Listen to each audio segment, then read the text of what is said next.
दोस्तों नमस्कार, मैं अरविंद शर्मा हर्ष एकेडमी के यूट्यूब चैनल पर आप सभी साथियों का स्वागत एवं अभिनंदन करता हूं। और आज हम आपको ऐसी गणित की प्रॉपर्टी के बारे में चर्चा करेंगे जो कि महत्वपूर्ण और लगभग सभी परीक्षाओं में यहाँ से क्वेश्चन पूछे जाते हैं। और सबसे पहले हम आपको बताने वाले हैं दोस्तों, ध्यान दीजिएगा, संबरक नियम। संबरक नियम, ये संबरक नियम क्या है दोस्तों? आइए ध्यान दीजिएगा, इस क्लोजर प्रॉपर्टी या क्लोजर लॉ के बारे में जानते हैं। क्लोजर लॉ ऐसे लॉ को कहा जाता है जब दो पूर्ण संख्याओं को जोड़ा जाए, जब दो जब दो पूर्ण पूर्णांकों को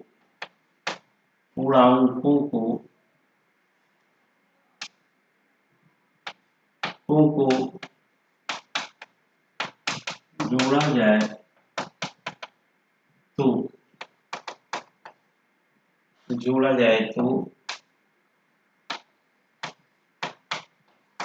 सदैव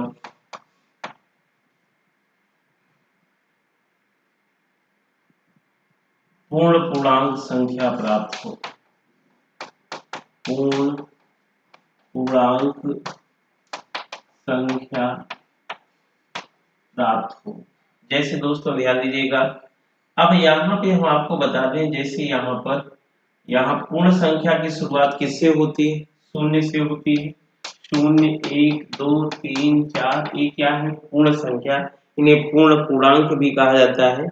जैसे अगर हम जीरो में एक जोड़ देंगे तो एक पूर्णांक संख्या है, और जीरो में दो जोड़ देंगे तो क्या हो जाएगा दोस्तों? एक पूर्णांक संख्या प्राप्त होता है। ठीक है। अब जैसे दो में तीन से गुणा कर देंगे तो दो तीन आई 6 प्राप्त हो जाएगा। जीरो में देखिए सब पूर्ण पूर्णांक ही प्राप्त हो रहे हैं। तो यह जोड़ में यह ऐसी प्रोसेस हो रही है और यह गुणा में ऐसी प्रोसेस हो रही है ना। लेकिन कहाँ यह प्रोसेस नहीं होगी, यह भी जानना बहुत जरूरी है, क्योंकि परीक्षाओं में अक्सर यही चीज पूछा जाता है जो चीज नहीं होता है। अब होता क्या नहीं है, जैसे यहाँ पर हम क्या करें दोस्तों, दो में अगर हम तीन से भाग करेंगे तो यह पूर्ण पूर्णांक नहीं है, यह भिन्न के रूप में प्राप्त हो गया। दो में से तीन को घटा दिए तो यहाँ पर माइनस एक पूर्ण संख्या में नहीं होता है। इसका मतलब संबरक नियम जो है आपका भाग में और किसमें, घटाने में यह अनुसरण नहीं करता है। अनुसरण नहीं करता है। अनुसरण कहाँ कहाँ करता है? अनुसरण केवल दोस्तों आपका जोड़ में और गुणा में करता है। तो अगर कभी क्लोजर प्रॉपर्टी की बात करें या आपका क्या बोलते हैं संबरक नियम की बात करता है, तो यह केवल अनुसरण कहाँ करेगा दोस्तों? जोड़ में और गुणा में। कहाँ नहीं अनुसरण करता? आपका भाग में और घटाने में। तो इस चीज को आप लोग ध्यान दीजिएगा, बहुत इंपॉर्टेंट है, इसको समझने का प्रयास करिएगा। अब हम दूसरी प्रॉपर्टी के बारे में चर्चा करेंगे जिसे कहा जाता है कम्यूटेटिव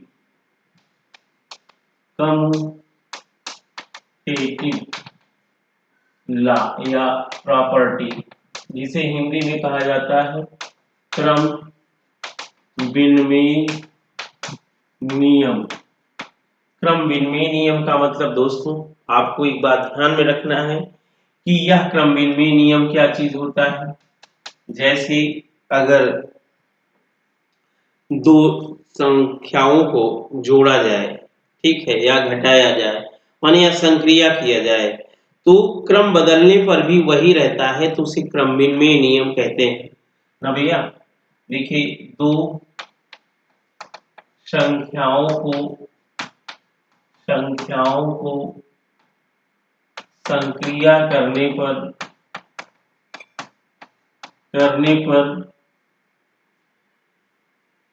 वही मान रहे, क्रम बदलने पर भी, तो क्रम विनिमय नियम कहलाता है। क्रमभिन्नमेय नियम कहलाता है। क्रमभिन्नमेय नियम कहलाता है। मेरे प्यारे साथियों, इसको ध्यान दीजिएगा, बहुत इंपॉर्टेंट है। क्रमभिन्नमेय नियम कहलाता है ना। जैसे अब आपका अगर यहाँ पर a प्लस बी करें तो b प्लस a पर भी वही रहना चाहिए। अगर यहाँ पर a इंटू बी करें तो b इंटू a पर भी वही रहना चाहिए। लेकिन अब यहाँ पर जैसे a भागे b है, b भागे a वही नहीं रहेगा। a माइनस b है, b माइनस a पे वही नहीं रहेगा। इसका मतलब a भी भाग और क्या बोलते हैं माइनस में काम नहीं करता है, वही रहना चाहिए। कैसे संख्या में ले लेते हैं, जैसे 3 धन 2 बराबर 5 और 2 धन 3 बराबर 5, वही मान आया। अब जैसे यहाँ 2 इंटू 3 बराबर 6, 3 इंटू 2 बराबर 6, वही आया। इसका मतलब यहाँ पर फॉलो कर रहा है दोस्तों ना, यहाँ पर आपका अनुसरण कर रहा है ना। तो यहाँ देखिए, यहाँ अगर हम करते हैं 3 भागे 2 बराबर 2/3 हो जाएगा, सॉरी 3/2 हो जाएगा। कितना हो जाएगा, 3/2 हो जाएगा। लेकिन यही 2 भागे 3 करते तो 2/3। इसका मतलब यहाँ पर अनुसरण नहीं किया ना।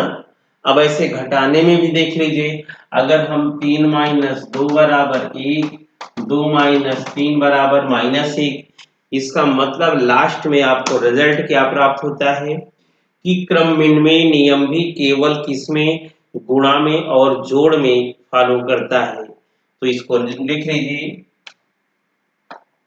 क्रमभिन्नमेय नियम, क्रमभिन्नमेय नियम, नियम गुणा और जोड़ में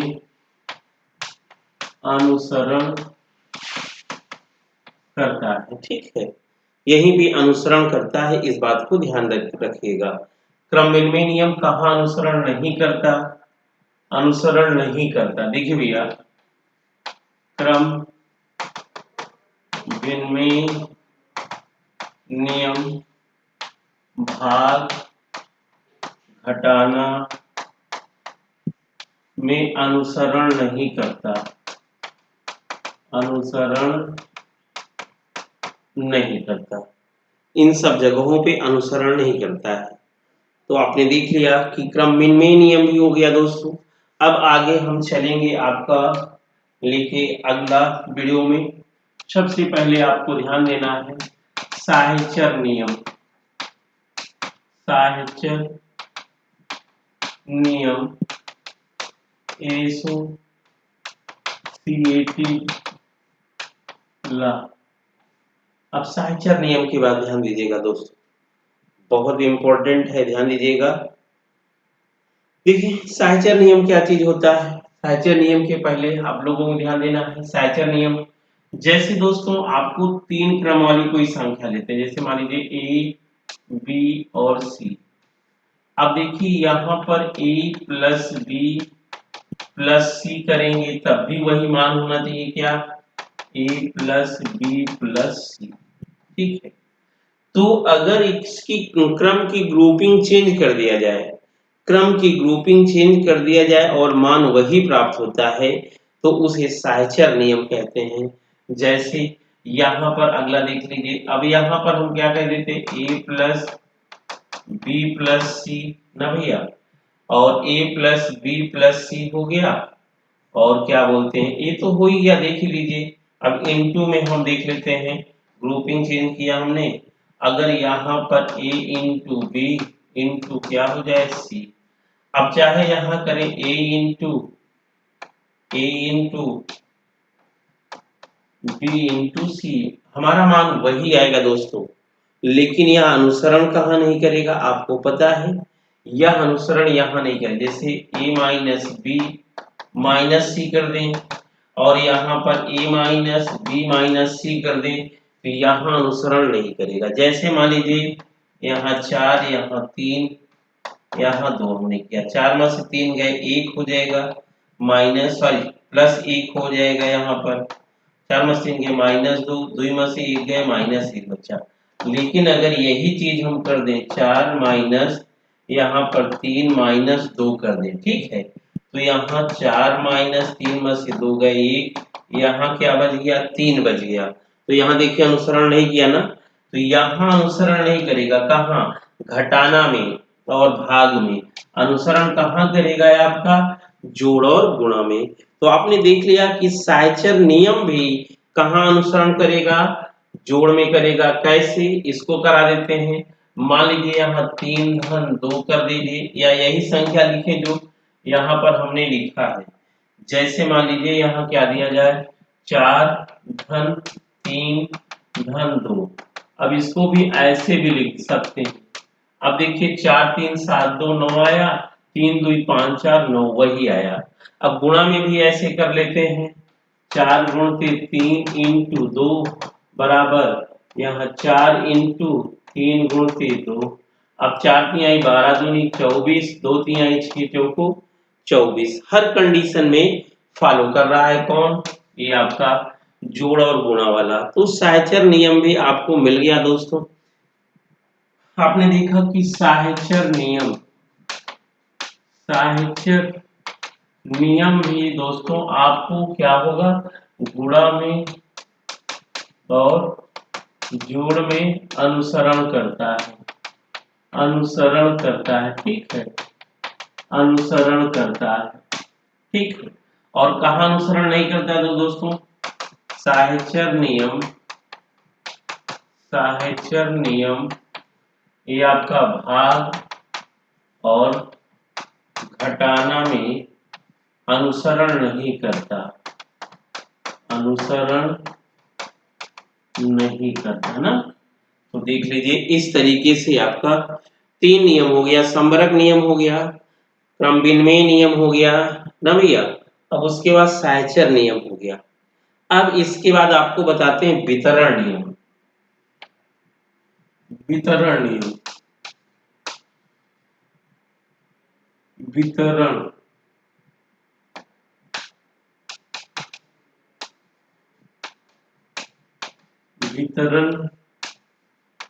नियम डिस्ट्रीब्यूटिव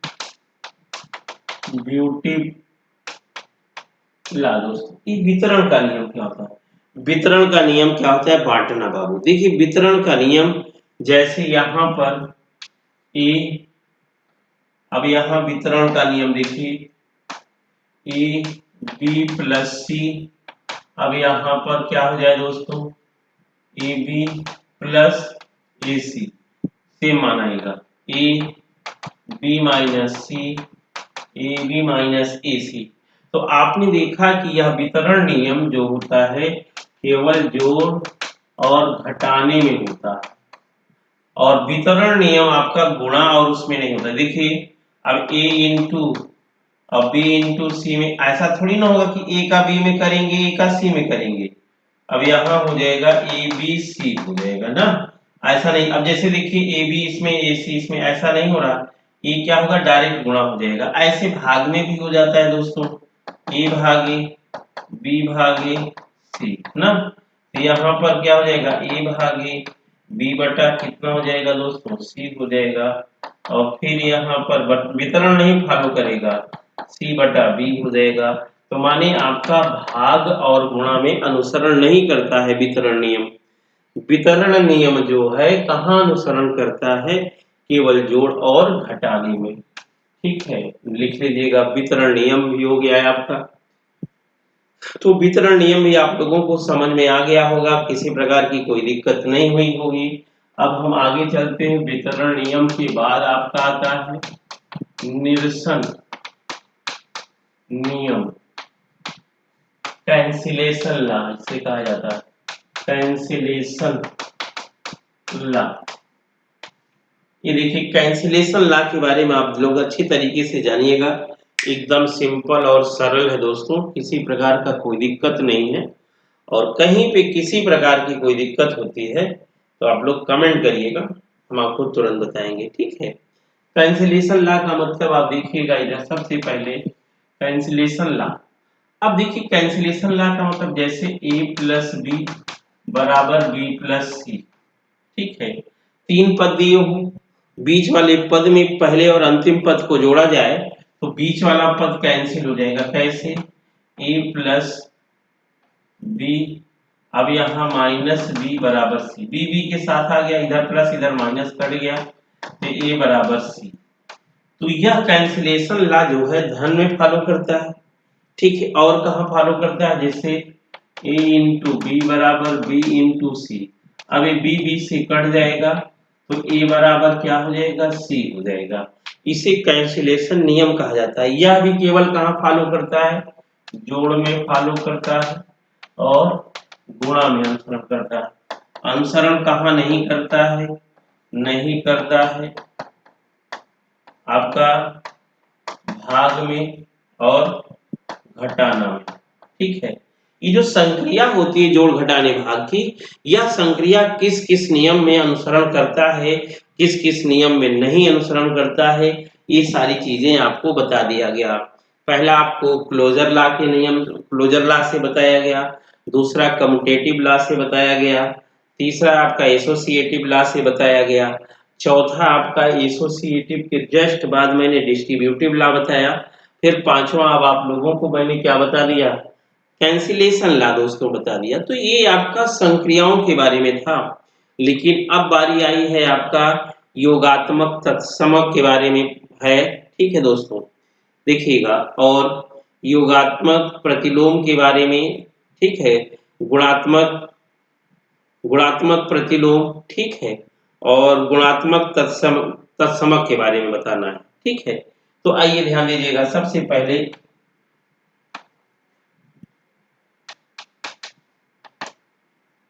यहां पर आपको बताते हैं दोस्तों एडिटिव एडिटिव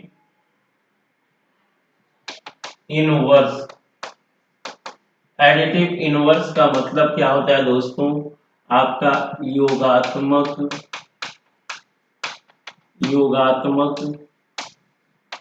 प्रतिलोम, योगात्मक प्रतिलोम, ठीक है। तो आइए देखिए योगात्मक प्रतिलोम क्या चीज होता है, इन सब के बारे में आपको विधिवत समझना है। योगात्मक प्रतिलोम दोस्तों एक बात ध्यान देना है, योगात्मक प्रतिलोम अगर किसी भी संख्या का, चाहे चर हो या अचर हो, यदि उसका सिंबल जो है निगेटिव से पॉजिटिव हो जाए, पॉजिटिव से निगेटिव हो जाता है, तो वही योज्य प्रतिलोम या योगात्मक प्रतिलोम कहलाता है। बात समझ में आ गई होगी। तो आप ध्यान दीजिएगा, यहां पर जैसे यह दिया गया है क्या, एक बटा, जैसे एक बटा एक्स प्लस वाई, इसका जो योज्य प्रतिलोम होगा माइनस एक बटा एक्स प्लस वाई। देखिए ये प्लस में था, इधर किस में हो गया? माइनस में हो गया। जब कोई चीज प्लस से माइनस में हो जाए और माइनस से प्लस में हो जाता है दोस्तों, तो वही क्या कहलाता है? योगात्मक प्रतिलोम कहलाता है। अब ये बात समझ में आ गई होगी, किसी को कोई दिक्कत नहीं हुआ होगा ना। जैसे कभी कभी कह दिया जाए -13 का योगात्मक प्रतिलोम क्या हो जाएगा? +13 हो जाएगा दोस्तों। ए का योगात्मक प्रतिलोम क्या हो जाएगा? हो जाएगा। -a का क्या हो जाएगा? +a हो जाएगा। माने इस तरीके से आपने देखा है कि यह योगात्मक प्रतिलोम कहलाता है दोस्तों। तो आप सारी चीजों को अच्छी तरीके से समझ गए होंगे। अब आपको मैं गुणात्मक प्रतिलोम कहा जाता है,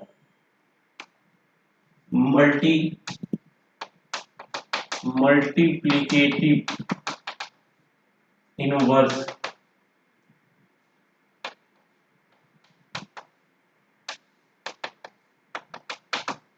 ध्यान दीजिएगा, बहुत इंपॉर्टेंट है। इन सब चीजों को आप लोग समझिएगा दोस्तों अच्छी तरीके से, सारे नियम को, ठीक है। देखिए ये मल्टीप्लिकेटिव क्या चीज होता है?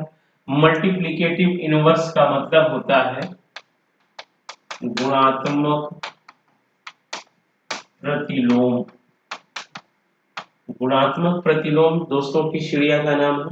आइए हम आपको बताते हैं। जैसे यहाँ पर कह दिया जाए x बटा y, जब आपका अंश जो है हर हो जाए और जो हर है वो क्या हो जाए, अंश हो जाए, तो ऐसी प्रक्रिया को क्या कहा जाता है, गुणात्मक प्रतिलोम। अर्थात इसे हम कह सकते हैं y बटा x, इसका एक गुणात्मक प्रतिलोम है।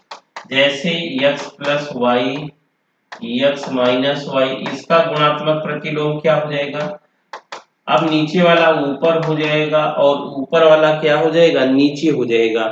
तो ऐसी प्रक्रिया दोस्तों आपका क्या कहलाता है, गुणात्मक प्रतिलोम कहलाता है। तो मेरे प्यारे बच्चा लोग, इन सब नियमों को बहुत बाखूबी ढंग से पढ़ लीजिएगा, यह सभी परीक्षाओं में पूछा जाता है और ये सारी चीजें हम आपको बता देंगे विधिवत, जैसे आप देख रहे हो। अब उसके बाद फिर आपकी बारी आ जाती है सबसे पहले योगात्मक योगात्मक तत्समक।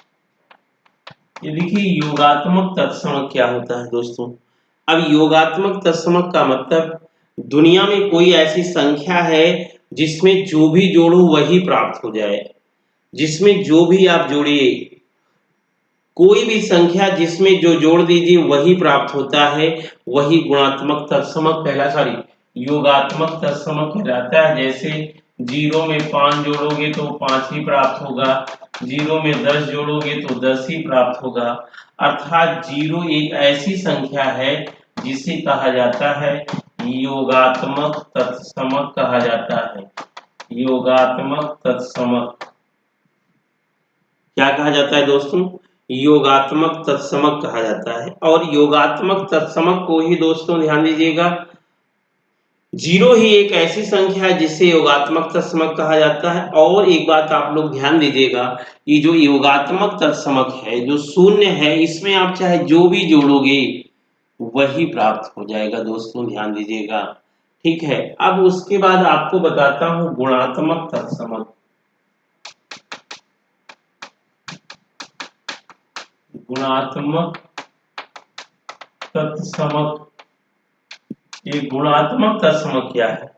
जैसा कि आप लोगों को सर्वविदित है कि दुनिया की किसी संख्या में चाहे जिससे गुणा कर दीजिए वही संख्या प्राप्त होती है, तो उसे ही क्या कहा जाता है, गुणात्मक तत्समक। जैसे 1 में 10 से गुणा करोगे तो 10 ही प्राप्त होगा, 1 में 9 से गुणा, तो आपने देखा एक ऐसी संख्या है चाहे जिससे इसमें गुणा करोगे वही प्राप्त हो जा रहा है, तो ऐसे को क्या कहा जाता है, गुणात्मक तत्समक कहा जाता है।